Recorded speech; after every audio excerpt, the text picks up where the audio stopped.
Let's speak with Ann Widdecombe, former Cabinet Minister, former MP and now Immigration and Justice spokesperson for Reform UK. Ann, good afternoon to you. I mean, this is really the never-ending list, is it not, of things around this curious area that this government, and in fairness to this government, the last government, although this particular government seemed to have a PhD in it, seem unable to tackle.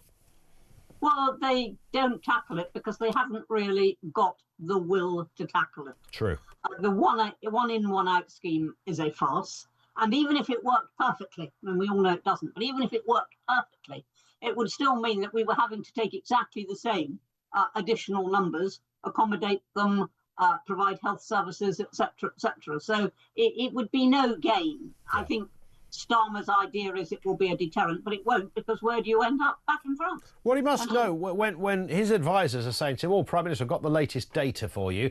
3,500 people have come in, 18 have gone out." I mean, you don't need to be a Prime Minister to work out your scheme is not working. Well, indeed. And as I say, where do they end up anyway? Back in France. I mean, it's not as if they face Rwanda or going back to their own country or whatever. So it's a poor scheme and it's getting poor results. The story about the millions being spent on taxis is just unbelievable. Now, if people do have to travel, and I don't see why illegal migrants at any rate would be wanting to travel from one part of the country to the other, but if there is a valid reason, why can't they be given a train ticket? Why do they have to have a tax?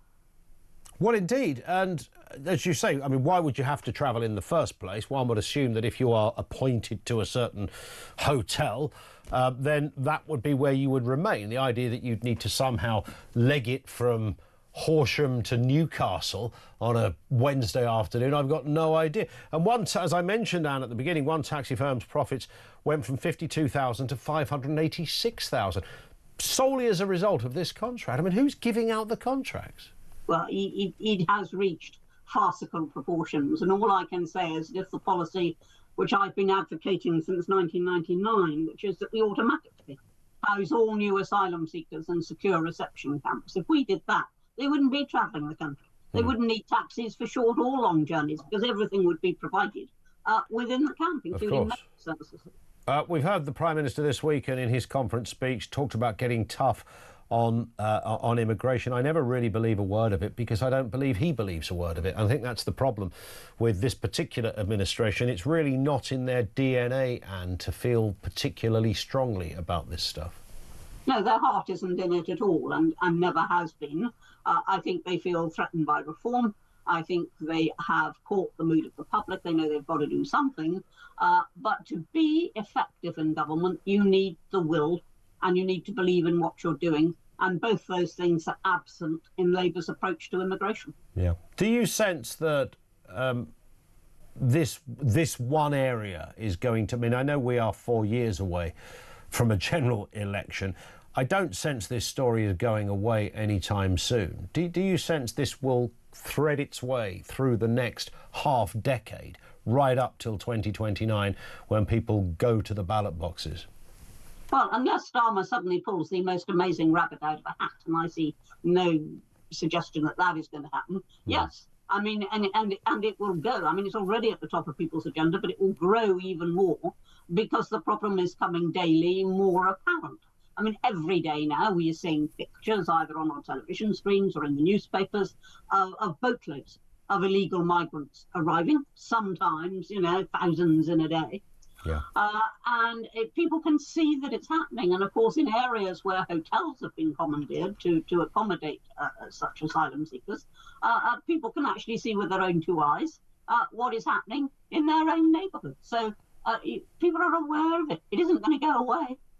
It's certainly not. Listen, Anne, it's always good to get your take on these things. Thank you for your time, Ann Widdecombe. She is, of course, the Immigration and Justice spokesperson for Reform UK and former Home Office Minister and MP. Thank you to her. More comment coming in from you. Richard says, any protest that has hate speech or go as far as anti-British should have the riot police and water cannons to disperse and get rid of. They would soon stop coming out. We don't have water cannons. I keep using the colloquially just saying water cannon. We don't have them, do we? Boris Johnson bought some water cannon. when he was the mayor of London. I think he bought them from Germany or something, as I seem to remember. And he was roundly condemned for this move. They were never, ever used, and I think they were then resold again. Jim in Devon says, have I got this right? If Labour supports Gaza, then they won't stop the demonstrations, will they? I think if it's great there, why don't they go and live there, says Jim. And one in from Matthew. When will the police start arresting those chanting hate speech at these pro-Palestinian Hamas marches? Enough is enough. If Starmer and Mahmoud are really that concerned about the division they are causing in this country, then they can start by enforcing the law against hate speeches and rescind the disgraceful pronouncement to recognise a Palestinian state. They are hypocrites, and they are the ones causing division in this country. They have blood on their hands. And when you look at those kind of protests and the cheering of the crowd yesterday, sort of outside Downing Street, when they seemed to be able to break the police cordon, there were cheers of jubilation. Among those people are Jew haters, all right? These are not just people who philosophically believe in the state of Palestine and are looking for peace. They absolutely, fanatically hate Jews. That's what we saw yesterday. Someone who fanatically hated Jews to the point of being willing to kill them, and probably, when you think about it, he would have known that he would be taken out as well. If the old bill got there on time, which they did, then he must have known if he starts wandering around the place with a knife stabbing people, he's going to get shot. Willing to die, for goodness sake, because of some bizarre skewed belief in his religious system. But yes, I mean, the hypocrisy of this is breathtaking. If you legitimise something, then you give a big fat green light to the kind of people that we see at those protests. And you might think that even if you did feel strongly about this, and you weren't somebody who was overtly engaged in the politics, but you felt strongly about Palestine, you thought, I'll go along. You might think on that particular day, you'd go, I won't go along today. And certainly in Manchester, where this has just happened, you might go, actually, there's just been a terror attack connected to the very thing that we're out here protesting. So maybe today will be the day I'll stay at home. Maybe today will be the day I'll just be respectful and decent and I'll stay at home.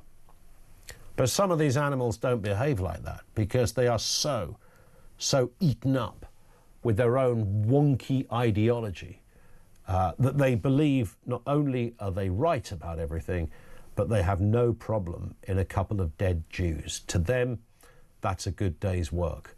And these are the people that live among us. These are the people. I'm not hearing anything from Mahmoud and Starmer. Not a dicky bird on that, other than please don't protest. If you can help it, could you stay at home? What?